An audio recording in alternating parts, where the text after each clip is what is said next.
What is up, everybody? Welcome to Pub Sports Radio and welcome to the DFS Picks and Prediction Show. We go live every Tuesday, 7 o'clock p.m. Eastern Time, where me, Weezy, AJ break down all the fights to target, the fight to fade, fighter to fade, favorite dog, favorite GPP play, favorite cash play, favorite value play, favorite dart throw. We'll go through our lineups last week, see how we all did, see who won that, give our new lineups for this week, and then answer any questions you guys have. Unfortunately, this is the last show of the year, so hopefully we make it a good one. Hopefully go out on a high note and win some money at UFC Vegas 45. As always, I'm here with Weezy. Weezy, what is up? You looking forward to this card? Last one of the year, man. We got to make some bread this week because it's not going to happen again until mid-January. So, it's hard not to be fired up for this one. Last one of the year, we got to do it now. And I'm going to be sad and miss you guys for like a month. So, I can't wait to break it down with you guys today. For sure. It's going to suck, man. AJ, how about you? You looking forward to this card? Hell yeah. I mean, what better way to end the year, with a heavyweight main event between Derrick Lewis and Chris Daukaus, excuse me. We got Harry Hunsucker and Justin Tafa. I'm surprised that's not the co-main event or on the main card. But in all seriousness, there's a lot of good fights on this card. Belal Muhammad versus Thompson. I think there's a lot of interesting Draftkings targets as well. So we'll get to those. And let's close out the year strong. For sure. I think it should be a fun card. And then Luke, are you looking for this one? Yeah, man. As Weezy touched on, last card of the year. Hopefully we can end it with a good one going into 2021. So yeah, I'm pumped. Let's get it. Sounds good. Let's shout out the chat. If you all can please smash the like button, subscribe here to Pub Sports Radio. Peter, first one in the chat. Sup, Ola. What is up, Peter? Rob saying, oi. Yes. A shout out to Rob there. We got Will Kick Ignacio. I like it. I like the profile picture there. Let's get it. Let's get it indeed. So as always, let's start off with our fight to target. We'll start with you, Easy. What is your fight to target for UFC Vegas 45? It's got to be Tafa Hunsucker. This fight probably won't last 2 minutes. I mean, it's the best fight doesn't go to decision on the whole card, and that includes the main event, which is 5 rounds with a couple of knockout artists. So that's how confident the bookies are that this fight is going to finish. It's whoever wins this fight will most likely finish in the first round. So somebody should be optimal here. And whether you're taking Tafa or whether you're taking Hunsucker and punting with him and then trying to get a bunch of other high-priced players in your lineup, somebody is getting knocked out in the first round in this fight because Harry Hunsucker has never seen a second round in his pro career, and that's in 11 fights. So, this is a great one to target. Yep, I'm right there with you. My favorite fight to target as well is Justin Tafa, Harry Hunsucker. I'm with you. I think this fight's going to end within the first couple minutes. We have seen Hunsucker. He can go out there and he can look okay early, I guess. But when the fight gets extended, into like the late first round, we do see him slow down a lot just in the first round. So, yeah, I think Tafa probably knocks him out early. But, Hunsucker, I don't think you completely count this guy out. It's a low-level heavyweight fight, and Hunsucker is a pump play that I am definitely looking at. But yeah, a fight as a whole, I think finishes pretty early, and I think there's pretty good upside for it. So I'm with you there, Weezy. Luke, how about you? What fight are you targeting for this week? Yeah, I'm going just one step below. I'm going with the heavyweight main event, maybe a bit of a cop-out play, but, it's got the second best ITT line on the slate at roughly 77% implied. Obviously, with it being the main event, we got potentially 5 rounds to work with, although I do not see this fight getting extended personally, just with the total at 2.5. With the fight not to go over that halfway marker roughly 60% of the time. So we should see more often than not an earlier finish here. Obviously, both guys are pretty big boys. Hit incredibly hard, an 80% KO rate for Lewis in his W's, a 92% KO rate for Daukaus in his W's.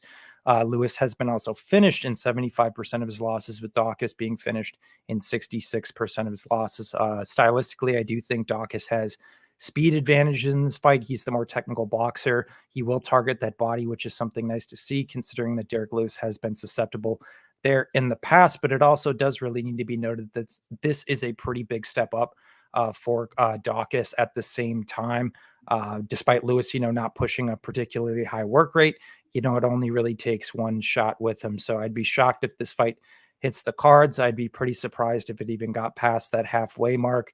Also, with both guys kind of roughly around that 8K range, you can fit both of them into your constructions. I think the fight in general over on FanDuel is projected to end just via KO at like minus 280, which comes close to about 75% implied. So someone's probably getting knocked out here. Someone's probably getting knocked out early. I think we see either probably find their way to the optimal. Yep, totally agree. If Daukaus comes out here and he starts fighting like he has been doing, going out there and landing 9 strikes per minute, I do see this fight ending very, very early. But yeah, curious to see how Daukaus does approach this fight. But regardless, at those price tags, I'm definitely with you there. AJ, how about you? What fight are you targeting for this week? Yeah, the main event, I totally understand the sentiment on Tafa and Hunsucker, but when it comes to targeting both sides, the main event just seems like a slam dunk, 8,300 and 7,900. I'd be pretty surprised if the winner of this fight didn't make the optimal lineup just based on the price, based on the fact that this is a heavyweight fight that's very likely to finish. And there's no reason for Daukaus to not be confident here. You know, he's coming off of, several consecutive knockout wins in a row. He's got hand speed advantage, in my opinion. He's the more technical striker. But we know Derrick Lewis, we've watched him through the years. He doesn't necessarily need to be the more technical fighter in there. He's just a high variance guy who just swings so hard with his shots. And then, even when he gets hurt, he has so much heart. He digs deep. And as Luke said, he's the much more proven fighter here, much more tested. He can maybe put Daukaus in some spots that Daukaus hasn't been faced with in the UFC. Both guys have been knocked out professionally more than once. I think a knockout either way is likely here. So give me a lot of the main event. This is going to be my heaviest exposed fight on the slate. I like it. Preston saying, don't let everybody run to roster Dontel Mays at 8,600. I will not be one of those guys. We got Clint in the chat. What is up, everybody? What is up, Clint? How are you doing? Thank you for hanging out. But we'll keep moving on. We have our fight to fade. We'll start with you, Luke. What is your fight to fade for UFC Vegas 45? Yeah, not getting too cute with this one either. I'm going with Pennington Chason, worst ITD line on the slate at roughly 35% implied. Chason has finished half of her UFC wins, but 2 of them were KOs over Gina Mazzani and Sarah Moras, who we know pretty much are complete punching bags and block punches with their face. And then she was able to jump on Kian Zed's back in kind of a weird transition earlier on. So those are kind of her wins. On the other side, Pennington's pretty much been a decision machine. Her W's, having not finished a fight since 2015. Also, her only pro finish loss came in the 5th round to Amanda Nunes. So I don't think there's too much shame there. Like ultimately, if like girls like GDR, Holly Holm, Jessica Andrade can't put out Raquel Pennington, I think it's just pretty low percentage that Chason does. I think there might be a sneaky chance that Pennington could clip her just because Chason's overall striking defense, I don't think is great when she comes into the pocket, but it's still lower percentage. Chason, I highly doubt, submits a pretty solid girl in Rocky, who's proven tough, not only to be taken down, but let alone submitted as well. Chason does have physical advantages. So I think we could see just kind of a lot of grinding cage time in this fight. If it does hit the mat, I don't see much finishing upside there, and as touched on, I don't see much finishing upside on the feet. So yeah, I think this is a pretty easy one to fade. Yep, I agree with you there. Weezy, how about you? What fight are you fading for this week? I'll give you the second worst fight doesn't go to decision on the slate, which is Thompson Muhammad. And Thompson's not going to wrestle, so he's the favorite to win this fight. I don't really like his salary up at $9,100. Belal Muhammad's only been finished, I think, in 1 out of 5 UFC losses. So I don't really like Thompson on the favorite side, but on the dog side, Muhammad's not bad for a punt, but still, Thompson's really hard to score against. He does have very good takedown defense. I could see this kind of being a greasy fight. There's value on Muhammad, but in terms of the fight as a whole, it'll probably be one of the ones I'm almost the least exposed to.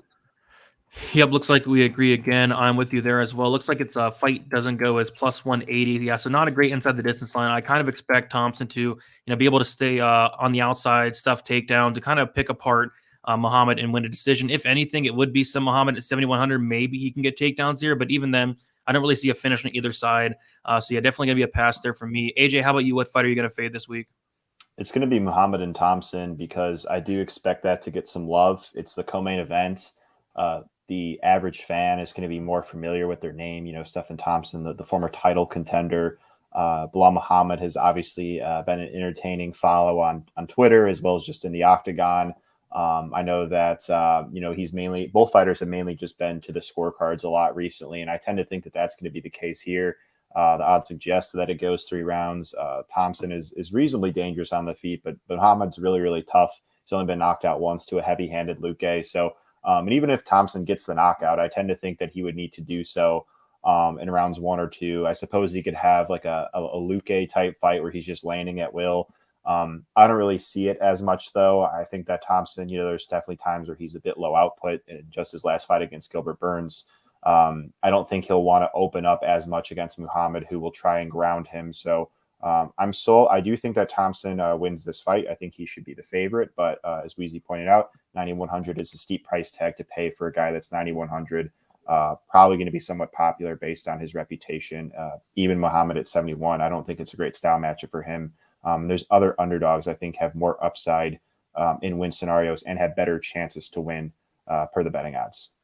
Yeah, looks like we are all on the same page there. But fighter to fade, I'll start off here. It's going to be the same thing. Stephen Thompson, 9,100. There's just a lot of other fighters that I would rather play in the 9Ks this week. Not much finishing upside with Thompson. Like you said, AJ, Belal was very, very tough. Obviously, Thompson's not going to come out here and wrestle as well. I think he does win this by decision. No grappling upside, not much finishing upside, 9,100. I'd rather go to pretty much every single other fighter up at that 9K range. So that's my fade of the week. AJ, how about you? What is your favorite fade for this week? Yeah, for me, I'm going to go down to Victor Henry at 6,900. He's taking this fight on short notice. This is his UFC debut, and I think this is just a really bad matchup for him. I mean, it's a really tall task to be matched up with a guy like Raoni Barcelos, who a lot of people are probably still high on even after the loss to Valiev. I still thought it was a good performance. I thought it was just a classic case of the under, not being as high on Valiev as Barcelos, but Valiev is a very talented prospect himself, and Barcelos still almost won that fight. I think he's a better fighter everywhere here. We're starting to see some action start to flood his way. Better striker, in my opinion, better wrestler, better submission grappler, much more prepared, tested in terms of high level of opposition experience. And he's shown an iron shin, great submission grappler. So I don't think a knockout submission from Henry is that live here. Maybe a competitive decision he would win, but it still just doesn't seem that likely considering all of his disadvantages. So I'm going to fade Victor Henry here. I don't see that many paths to victory for him in this matchup. Makes sense. Weezy, how about you? Who is your favorite fade this week? I'm going to go with Raphael Assunção. I have very little confidence in 39-year-old bantamweights, and he only scores 2.33 Draftkings points per minute in a huge sample size. He's got like 14, 15 fights in the UFC at least. So Rafi hasn't scored over 90 points in a DraftKings win since the year 2014. And this guy has scored under 58 points in a win 4 different times. And then check this out. He scored under 48 DraftKings points in a win 3 different times. That's almost impossible to do. I don't even know how. I mean, like if you got 50 points out of somebody that won, you'd be disgusted. This guy's done less than that 3 different times, and that's in 11 wins. I mean, 4 under 60 and 3 under 50 in only 11 wins. So even when this guy wins, he sucks. But when he loses, he sucks even worse. And Ricky Simon is 10 years younger than this guy. He's got his whole career ahead of him, and he's a very, very good wrestler who could, put this guy on his back and just keep him there all day. Assunção is probably not going to score barely at all here, and I'm really willing to fade him this week. For sure, good points. And yeah, that's impressive how bad he actually is in terms of DraftKings scoring. But Luke, how about you? What is your fade for this week? I'm actually going to echo AJ's sentiment here. I'm going Victor Henry at 6.9 as well. I don't think I'm being too sneaky about this one, but he's got the 5th worst ITD line on the slate at sub 20%. AJ kind of touched on it. The situation for him is just not optimal. Making his short notice debut against a fringe, top 15, 135 guy in Barcelos, who's pretty battle tested. Henry's a grappler by base, black belt, kind of a Josh Barnett type of guy, comes from catch wrestling background as well. But to AJ's points, I just think Barcelos kind of has him covered everywhere. Barcelos' takedown defense is elite at 92%. He's a high-level black belt with lineage even dating back all the way to Carlos Gracie. Just the mere fact that I think Henry's going to struggle to get him down significantly limits his just general equity in the fight. Even in the rare instance that he could take Barcelos down, I don't really see any merit to that. Barcelos can probably scramble pretty easily. And Henry's striking has just not been very pretty. And we know that Barcelos lands a ridiculous amount of strikes and has power to boot. So despite, Henry repping a reasonably good record and beating guys with winning records, he's been fighting over on that Japanese scene, which just hasn't produced an overall high crop of talent. So I don't take too much from it. I just think Barcelos has him covered in every category. And for him to win, it would probably be like a flash KO or something like that. Yeah, totally agree. I think it's a very tough matchup for Henry, but we'll keep moving on to our favorite dog. And this one was hard for me. Not a ton of dogs really stick out. I can't wait to hear what you guys have to say, but we'll start with you, Weezy. What's your favorite dog for this week? So I did tell you to fade this fight, but it's going to be Belal Muhammad for DraftKings purposes. And it's really just kind of a punt that I feel has a good floor on it. Pretty good DraftKings points per minute for Belal Muhammad in a 15-fight sample size. This guy is scoring 3.26 DraftKings points per minute.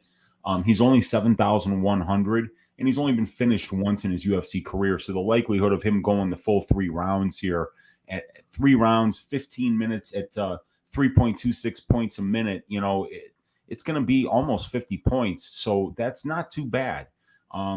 In a loss, that is what we're saying. So he should have wrestling and clinch control heavy game plan here in order to frustrate Thompson. And if he executes that properly, he can win a greasy split decision here, pay off his salary. Thompson has allowed over 70 points in all but one of his UFC losses. So even if he does make this fight really greasy and make it real close, there's a chance that even in a loss, you could get almost 50, but in a win, you could get over 70. So at 7,100, it's a nice punt in order to get a couple mid-range guys in your lineup, and then some of those higher price, maybe over 9,000 fighters as well. Yeah, don't hate it. Not the worst punt in the world at all. AJ, how about you? Who's your favorite dog this week? For me, it's going to be Dustin Stoltzfus at 7,200. There hasn't been a ton to be like maybe ultra excited about from his UFC footage, but he's going up against Gerald Meerschaert, who generally allows big scores in losses. Meerschaert excels as a submission grappler, but he's not a good defensive wrestler. He's also given up dominant positions on the ground multiple times. And I do think that Stoltzfus has some competencies on the ground. Obviously, he's not as good as Rodolfo Vieira and Chris Daukaus, those guys that he lost to, but he does have a functional grappling game, some submission threat. And again, just going back to how Meerschaert was dominated on the ground by Jack Hermanson, and then even some sequences in the Trevin Giles fight, he was mounted. It wouldn't be the craziest thing if Stoltzfus had a moment or two and essentially took it a mile and then got a stoppage. Even on the feet, I think that Stoltzfus could compete. Meerschaert's very tough, but he is very hittable. Plotting footwork, head is pretty much completely on the center line. So Stoltzfus will have opportunities to land. We have seen Meerschaert hurt. So it's more so to do with, some offensive capabilities on the Stoltzfus side, combined with some defensive vulnerabilities on the Meerschaert side of things that make me very intrigued with Stoltzfus at a very cheap price and probably at a low ownership here on DraftKings. Yeah, I was about to say, I think he's going to be very low owned. And I think this fight is something to definitely target because Meerschaert in his 47 fights, I think he's been to decision 4 or 5 times in that many fights. He's been finished 11 times. So yeah, I don't hate that. And again, I do think that'll be definitely low owned there. Luke, how about you? Who's your favorite dog this week? I'm going Elkins at 7.4. His ITT line obviously isn't great at plus 400, but at least for me, I don't know how you guys feel about the whole card. I just don't think there's a ton of merit to a lot of general dogs. So you kind of have to pick your poison in this regard. There's obviously definite concerns with the age of Elkins, the number of shots he's taken over the years. I can see that 100%. But he is a strong wrestler and he's a good grappler with a strong top game. Swanson does tough takedowns at 60%, which is a respectable number, but nothing crazy. And we have seen Swanson finished in 6 of his 8 UFC losses. I think it's also important to note that Elkins has never scored worse than 82 points in a win on DraftKings. So an Elkins W here looks like a lot of takedowns. He's going to throw a lot of strikes, a potential finish on the mat, control time. If he does win, I think he pretty easily 10Xs in a W. And lastly, kind of on a card that's primarily, chalk rolly, in my opinion, even a W without a finish from Elkins, I think just based on his style could still very well find the optimal lineup.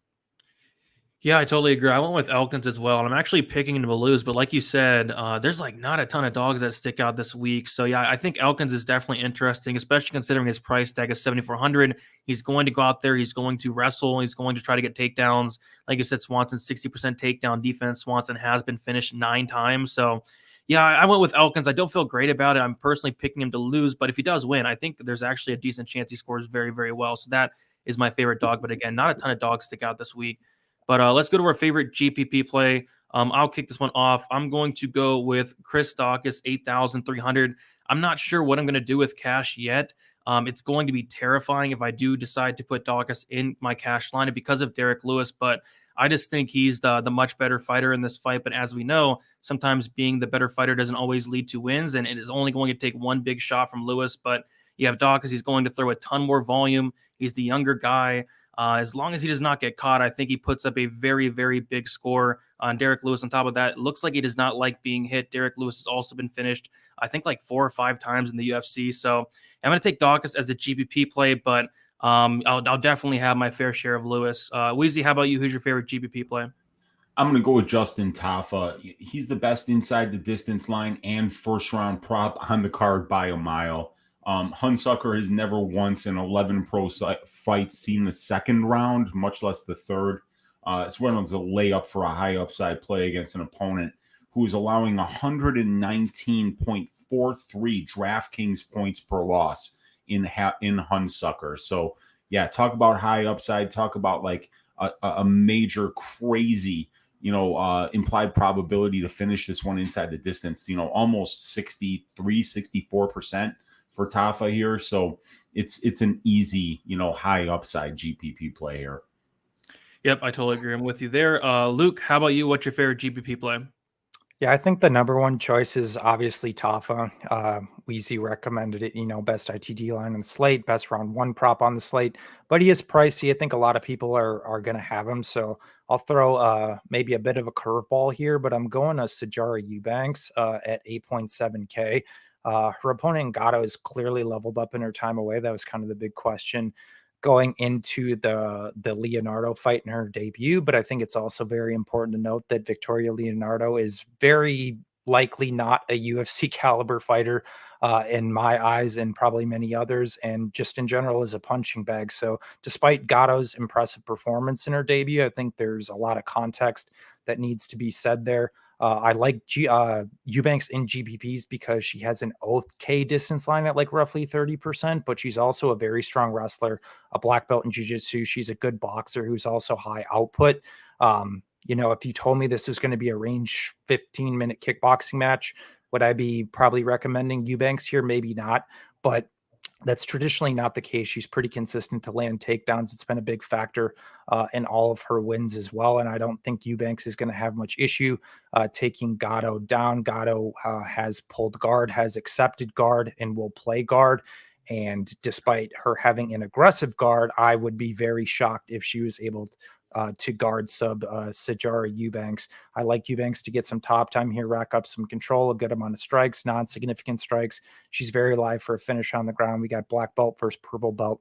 And just touching back on the striking real quick, I do think it is important to note that even how reasonably decent that Gatto looked in her debut, she still only defended strikes from Victoria Leonardo at 52%, which is not a good clip at all, where we've seen Eubanks be competitive at a bare minimum with girls like Ketlin Vera, who you saw just beat the living shit out of Mierschaert Tate. So at the end of the day, I think it's a gigantic step up in competition for Melissa Gatto. I think Eubanks has her covered.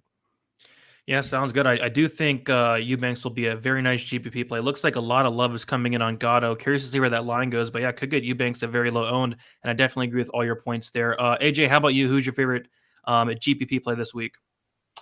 Yeah, kind of the similar type of style or play that I recommended last week with Jillian Robertson. I think maybe somebody else or maybe a couple of you guys recommended, Jillian Robertson, just a play that you could say maybe the public turned their back on her to a certain extent, right? Coming off of 2 losses and, when they were once very high on her, but this is a long-term game, right? Not every fighter could be Khabib Nurmagomedov and go undefeated over a long stretch. And going along with that point, I do think that Charles Jourdain, while he's been, inconsistent, he's been a big favorite a couple times and has underperformed. He has proven that he's a dangerous fighter, both in the stand-up exchanges and on the ground. And when he wins, he historically puts up big DraftKings scores. And I don't expect a high ownership for him because of the recent losses, the recent skid.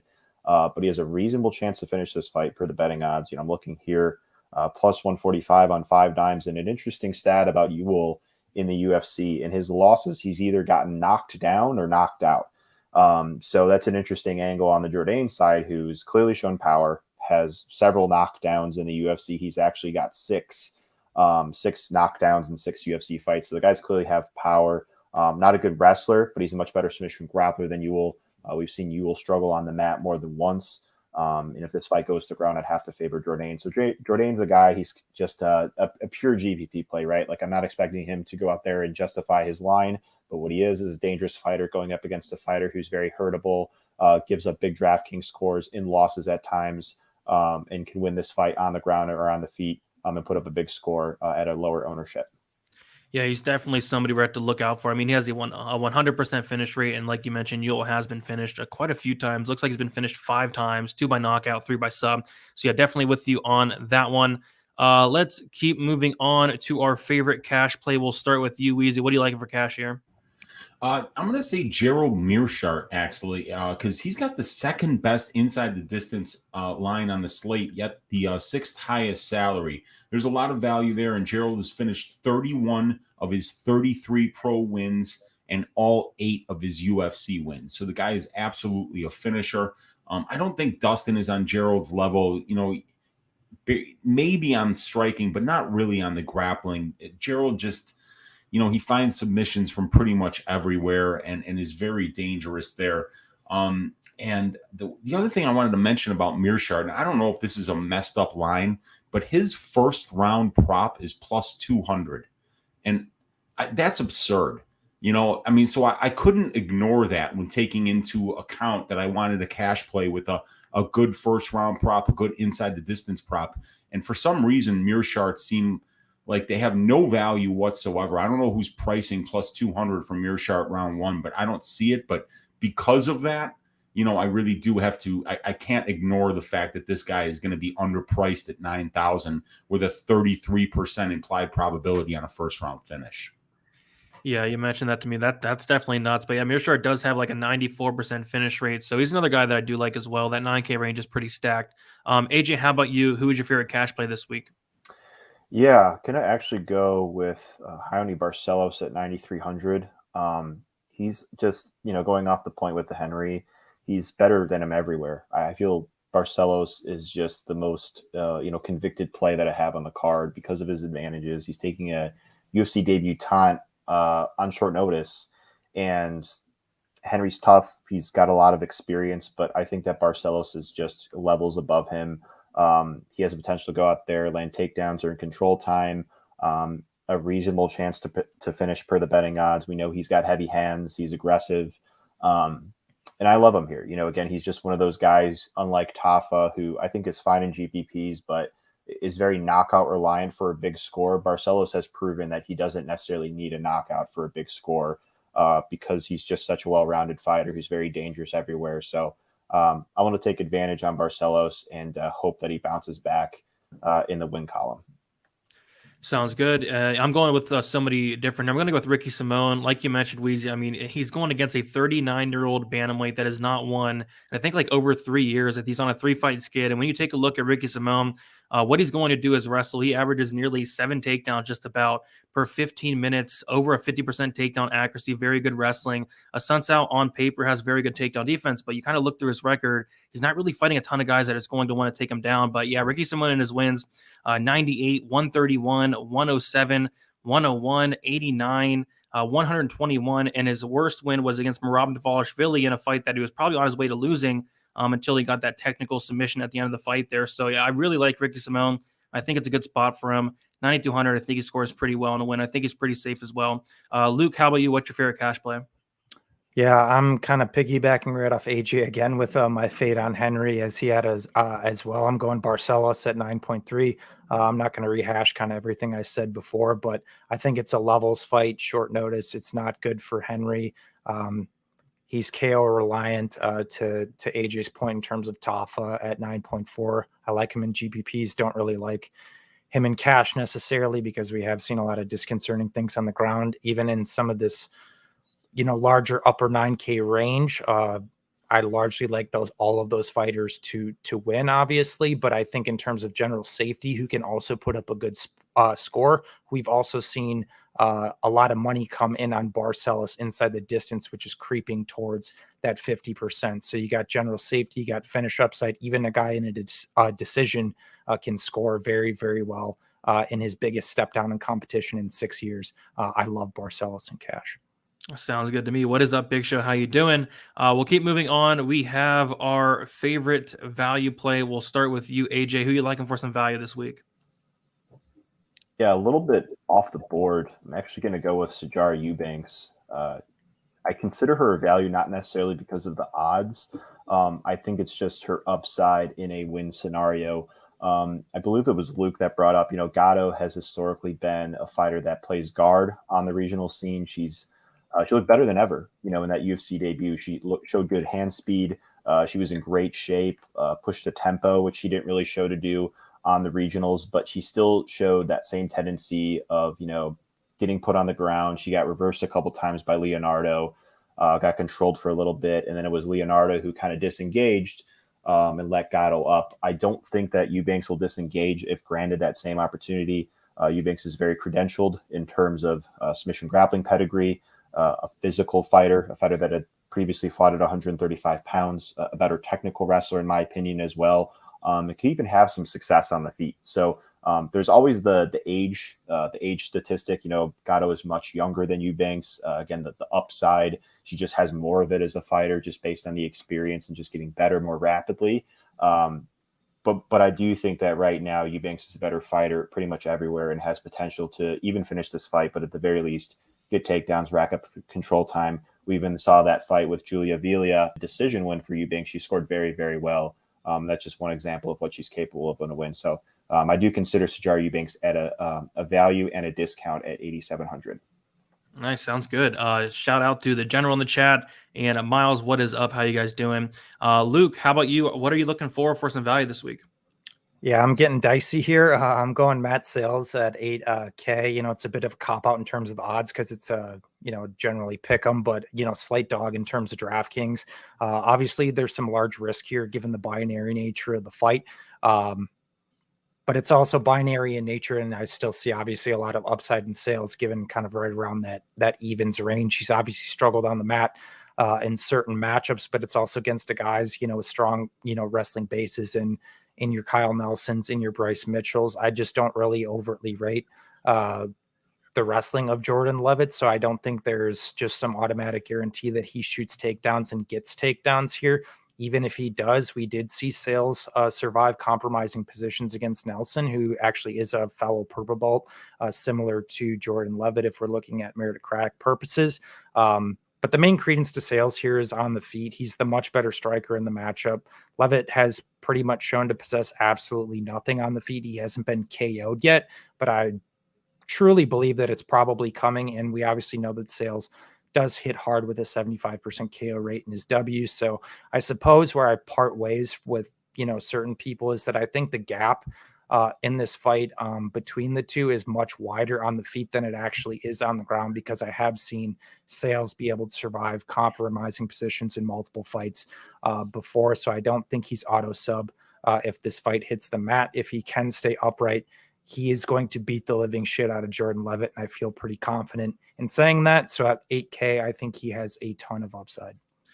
Yeah, I agree with you kind of. So for my value play, I actually put the entire Levitt and Sales fight. It kind of feels like the Muniz Anders fight to like a much lower level last week, where if Muniz is able to get the fight down to the mat, I think he's going to have a lot of success. Obviously, he subbed Anders, but if Anders was able to stuff the takedowns, I thought he might be able to knock out Muniz. Kind of see the same thing here. Sales, there's a lot of question marks about him, a lot of red flags. Heard an interview where he kind of blew up to 255 pounds, and he's coming back up a weight class here.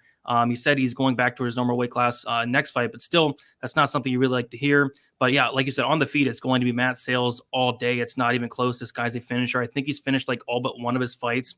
And on the mat, I think Levitt, what he is a decent grappler. I think if he is able to get this fight down to the mat, a sub could potentially be there. But yeah, 8,200 for Levitt, 8,000 for Sales. I think the winner of this fight has a sneaky ability to find its way onto the optimal lineup and probably low ownership as well. So yeah, that's gonna be my favorite value play. It's actually gonna be the whole fight.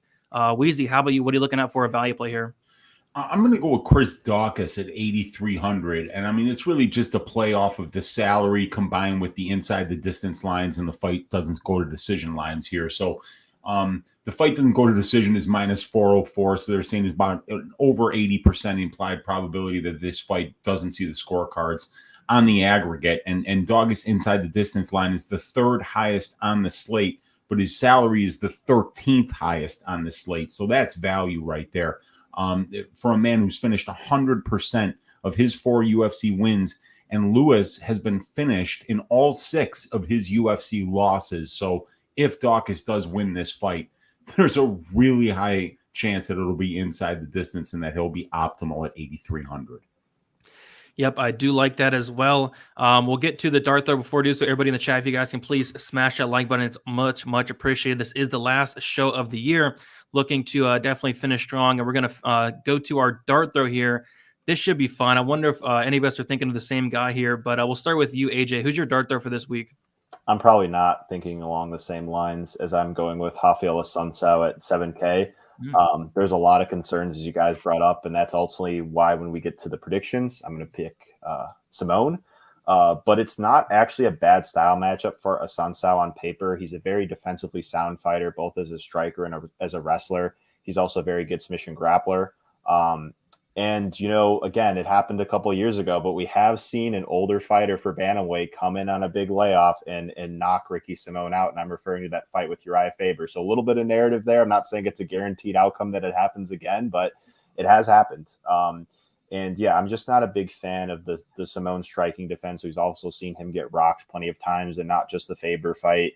And it's also just historically a step down in competition for Assunção, right? He's been facing guys like Corey Sandhagen, Marlon Moraes when he was making his rise through the ranks, and then Cody Garbrandt getting knocked out there. So I'm worried about the speed, just the layoff in general, coming off of a knockout loss. Those are huge concerns, being older for the weight class, but all things considered, Assunção is a very established fighter, very technical, very well-rounded.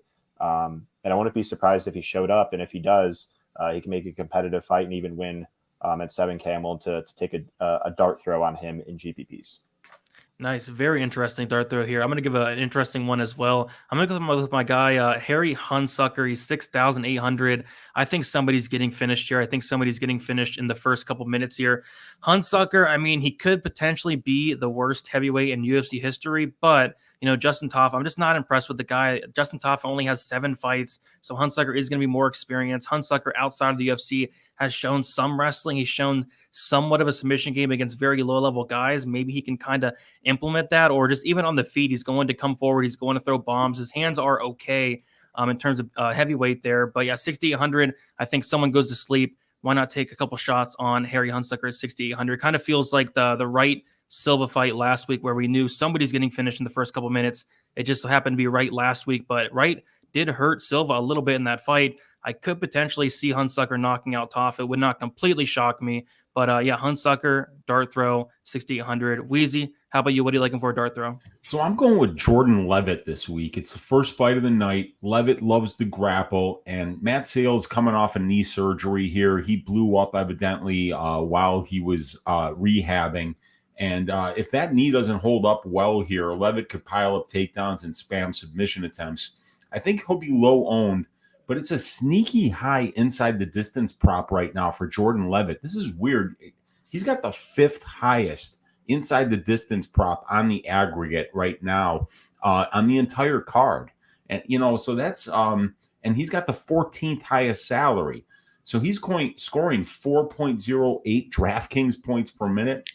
He might go overlooked, and he has high upside according to the stats and the bookmakers. And the one thing I didn't like about Sales is when I was watching the regional scene footage, when he does get to the ground, he gives up bad positions.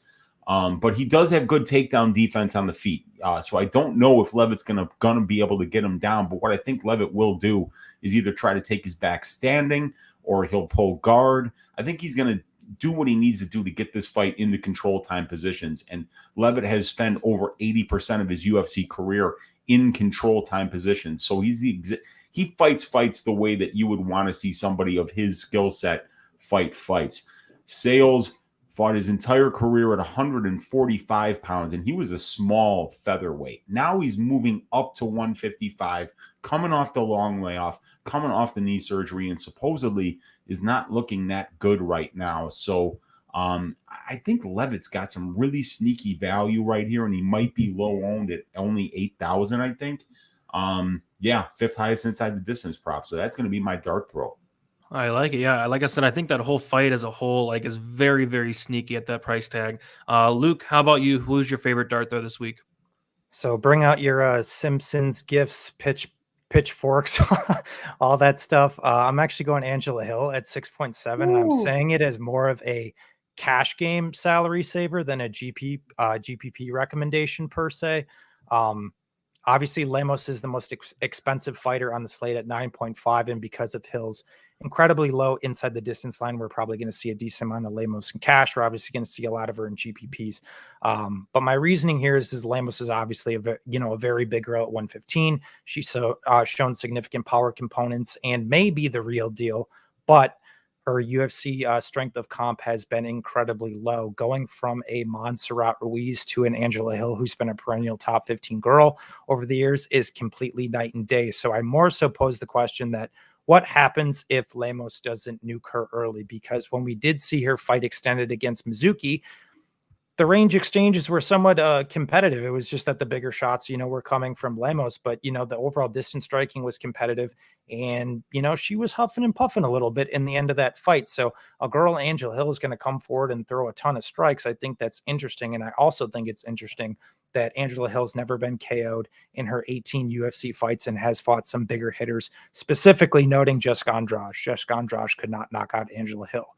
So Hill's going to pump that volume, and Lemos also only reps a 46% strike defense, which is absolutely horrible against a girl who's going to land over 6 strikes landed per minute. So I still have some big questions on Amanda Lemos's gas tank, where we know Hill can push that consistent pace over 15 minutes, has even went 25 minutes before, and be competitive in the stand-up at a bare minimum with top 15 level competition. So I'm not 100% in Camp Lemos yet, like a lot of people are. I'm not going to be honest. And she has shown, some grappling upside in the past, but Hill's takedown defense has leveled up massively in recent years. I think she's stuffing at about 78% right now. So the narrative that, even if Lemos shoots takedowns, that she just runs Hill, I'm not necessarily convinced about that either. So as once again, under the context of a cash game salary saver in a fight that's still projected to go over 2.5, about -200,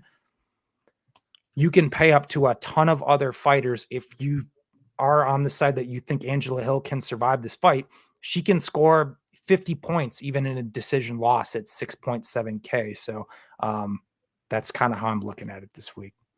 No, I mean, I actually completely agree with you. I know there's going to be a lot of people that completely disagree with you, but yeah, I like that, especially what you said from a cash game perspective. I like that Hill has never been knocked out. So if she can, go a full 3 rounds, we know that Angela Hill is going to bring a lot of volume. And maybe that third round is very, very close if Lemos does slow down. So yeah, I like the call. So everybody in the chat, if you guys can type in some questions, we'll get to those in a little bit. I'll scroll through, see if I missed anything, but type your questions and we're going to get into who won last week. So in last place, Weezy with Silva, Hall, Poirier, Neal, Anders, and Ige scoring 340.38. In third place, me with Silva, Nunez, Oliveira, Neal, Anders in France with 420.05. In third place, Luke with Poirier, O'Malley, Anders, Blanchfield, Robertson, and Kelly with 503.76. And in first place with Oliveira, France, Kelly, Hall, Nunez, Robertson with 577.02 is AJ. AJ, Amanda Nunez completely dropped the ball and you still put up 577. Can you believe that it was Amanda Nunez that stopped you from like the perfect lineup there? Dude, if you would have told me like there was one fighter that dudded in my lineup, Nunes was my last guess. And if you would have told me like that was actually what happened, you were somewhere able to see in the future, I still wouldn't have believed you. Like it was crazy, man. So kudos to Juliana Pena. She did what a lot of people didn't think she'd be able to do. As I said last time, I won between you guys. You guys are very sharp, so I can't get ahead of myself. Every week is a new week. Got to start out fresh. And as we talked about, there's a lot of different options on the slate, and I'm excited to hear what everybody's construction is. Yeah, for sure. But yeah, that's an impressive 577. Great lineup, even with Amanda Nunes dropping the ball. But we'll go start for this week with our new lineups here. For me, I'm going to go up top. I'm going to go with Tafa, Simón, Daukaus, Elkins, Levitt, and Gatto. Weezy, you have a lineup for this week? I do. I'm gonna punt with 2 fighters and then go just 4 monsters. So I'm going with Tafa, Barcelos, Ricky Simon, Chris Daukaus, and then I'm punting with Belal Muhammad and Angela Hill. I like it. Luke, you have a lineup for this week? Yeah, I'm going Tafa, Barcelos, Eubanks, Gamrot, Elkins, and Hill. And how about you, AJ? I'm going to go with Daukaus, Levitt, Stoltzfus, Gamrot, Eubanks, and Jourdain.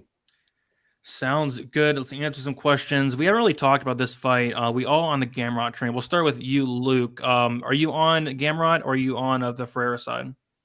Honestly, from a DraftKings perspective, just for the potential upside of his wrestling path that he perceivably has in the fight, that's why I'm including him in my lineup. But honestly, from a betting perspective, I'm actually considering taking the shot on CDF just for his willingness to throw a ton of strikes.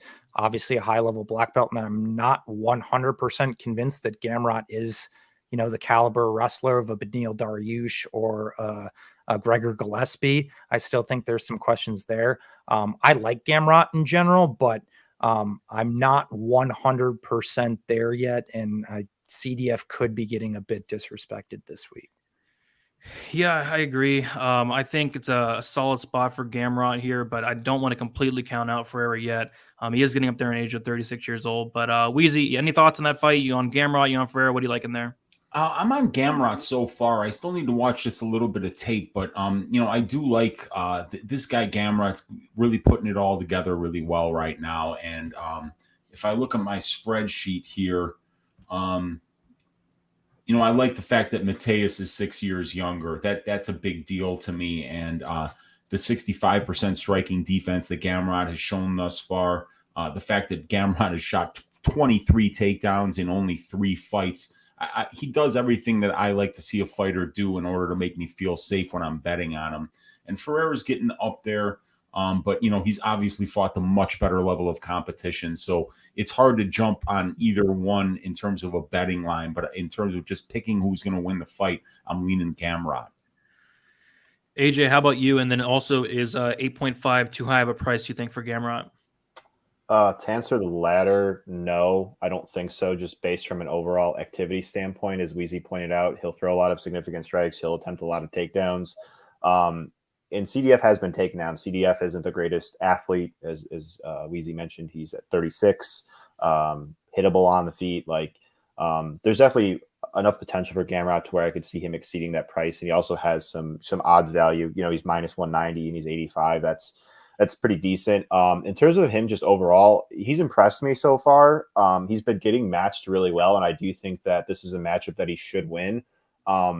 I would like to see a little bit more consistency out of him, just in terms of just going 15 minutes. The one time we got to see him go 15 minutes, he dropped that debut to Kudaladze, who is a pretty good prospect, but there comes a point in time where these prospects, even at the higher weight classes, they can't find the early finish. And then what happens, right? Johnny Walker comes to mind a couple years ago. Everybody's excited about the hype train, and there's been some other ones through the years. And sometimes these guys justifiably, go out there and get a title shot. But I want to see him get tested a little bit more in 3 rounds before I'm all in on the Gamrot hype train, so to speak. Yeah, and I think this will be a good test for sure. AJ, what is up, AJ? Let's cut to the chase here. Who is the damn Weezy ass shape play of the week? Well, Weezy is going to be going live tonight. Weezy, what time are you going live tonight? 11 Eastern time, right? 11 Eastern time for Just the Tip. I'm going to break down all 14 fights from a statistical perspective, and we will finish, as always, with Uncle Weezy's ass shaving of the week. A lot of good choices on this card. I can't wait to give it to you guys. Let's go. Yeah, last week you had Silva as your ass shaving. I had Robertson as my ass shaving. So last week what we did do, Weezy, you're going to save yours for tonight, but me, AJ, and Luke are all going to give an ass shaving for me. This week, no strong takes for me, but I'm just going to go with Justin Tafa. I think he shaves Hunsucker's ass. I think Hunsucker's going to get hurt very bad and get finished in that first round. AJ, do you have an ass shaving this week? I already kind of said it, but I got to go with Barcelos. I think he's much better than Henry, and I think he just, however he wants to beat him, he's going to beat him in that way, and by handily, by a wide margin, I'll say. You think inside the distance? See, that's tough. I could see it happening, but Henry's also not been finished in a large sample size is my only hesitation with that. So it's like the O'Malley-Paiva read from last week, and I know O'Malley ended up knocking Paiva out, but Paiva hadn't been knocked out in a large sample size prior to then. So sometimes it works out and sometimes it doesn't. So I'm a little uncertain on the inside distance. Yeah, I feel you there. And then Luke, who is your ass shaving of the week? I'm going to echo that as well. I'm going Barcelos. I actually do think he finishes here. Actually, primarily, I think we see a stand-up based affair, and I think the levels between the two and the stand-up are pretty wide. I don't like what I've seen from Henry at space. I think Barcelos puts him down. Sounds good. Cannot wait to hear Weezy's tonight. I will be in attendance for that stream there. So we'll do our quick picks, and then we'll head out of here. 14 fights. For me, I'm picking a ton of favorites this week. Give me Chris Daukaus. Give me Stephen Thompson. Give me Amanda Lemos. Give me Ricky Simón, Mateusz Gamrot, Cub Swanson, Gerald Meerschaert, Barcelos, Tafa, Eubanks, Jourdain, Pennington, Josh Parisian, my only dog this week, and then give me Jordan Levitt. Weezy, what are your quick picks for this week? I'm going to go with Chris Daukaus, Stephen Thompson, Amanda Lemos, Ricky Simón, Gamrot, Elkins, Meerschaert, Barcelos, and Tafa, Eubanks, Jourdain. I'm going to pick Chase on. I'm going to go with Parisian, and I'm going to go with Levitt. AJ, how about you? What are your quick picks for this week? Going to go with Daukaus, Thompson, Lemos, Simón, Gamrot, Swanson, Meerschaert, Barcelos, Tafa, Eubanks, Jourdain, Pennington, Mays, and Levitt. And Luke? Going Daukaus, Thompson, Hill, Simón, Gamrot, Swanson, GM3, Barcelos, Tafa, Eubanks, Jourdain, Pennington, Mays, and Sales. Sounds good. So we did it, guys. The last show of the year. We'll kick it around. Uncle Weezy, let them know where they can find you, what you have going on throughout the week. You can find me on Pub Sports Radio every Sunday for Stat Diggers, every Tuesday right here for the DFS show. I was on Pub Sports Radio last night doing the Die Hard MMA podcast with my guy Clint. Tonight, I go live 10 p.m. Central, 11 p.m. Eastern for Just the Tip. Going to break down the whole card, all 14 fights, UFC Vegas 45. I will be on Chronic Combat Conversations tomorrow night, and I'll be doing 1 or 2 balls deep breakdowns on my channel tomorrow night. So, yeah, it's going to be a very busy week for me. I've already been busy, but it's the last card of the year, so I want to finish with a bang, and I'm going to miss you guys during the break. Yeah, it's going to be bittersweet for sure. Looking forward to a little break to, shore up some things. But, yeah, it's going to suck not watching MMA and talk with you guys as always. AJ, how about you? Where can they find you? What do you have going on this week? Yeah, it really doesn't feel like the last show of the year at all. But anyway, ajmmabetting.com is the website. Also contribute to Daily Fan MMA. Actually going to be recording the premium podcast with Brett Apley on Thursday where we go through each fight in depth. You're going to go a little bit more thorough there. Cheers. Best of luck, guys. A few plays posted for the events. Looking to close out the year strong, as I'm sure everybody is. Good luck to everybody in the chat. Good luck to you all. Cheers. Let's do it. And then, Luke, where can they find you? What do you have going on this week for MMA content? Yep. Twitter, SWR_betting is always Club and Sub Podcast Wednesday nights at 10 p.m. Eastern on the Club and Sub Podcast channel, breaking down these fights from a betting perspective each week with a roundtable of me and a couple of my other boys. Patreon.com/SWR betting as well. If you guys are interested in general content, prop article, parlay article, having a pretty solid year, rounding out with up 76 units. So if you're just looking for another opinion in the space, someone to tail, I highly recommend checking that out. Put out a lot of stuff for you guys too. So yeah, I echo Weezy sentiments. You know, it's gonna be tough not doing a show with you boys for the rest of the year. Just watching MMA in general, I'm probably gonna go stir crazy. So we'll see how I survive.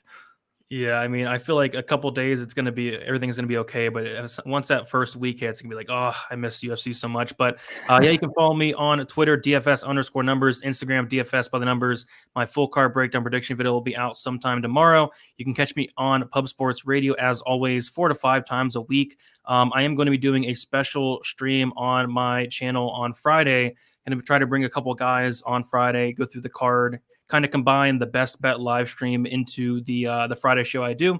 And then me and Weezy will probably be back on Pub Sports sometime later this year, doing like an award show thing. I think it's gonna be fun to go through, give awards to different fighters, maybe give like a award to the worst referee or the most drunk referee this year, Keith Peterson, shout to him, just stuff like that. I think it'd be fun. But yep, like the video, subscribe, appreciate all of you. Good luck. Let's kill it on the last card of the year. See you.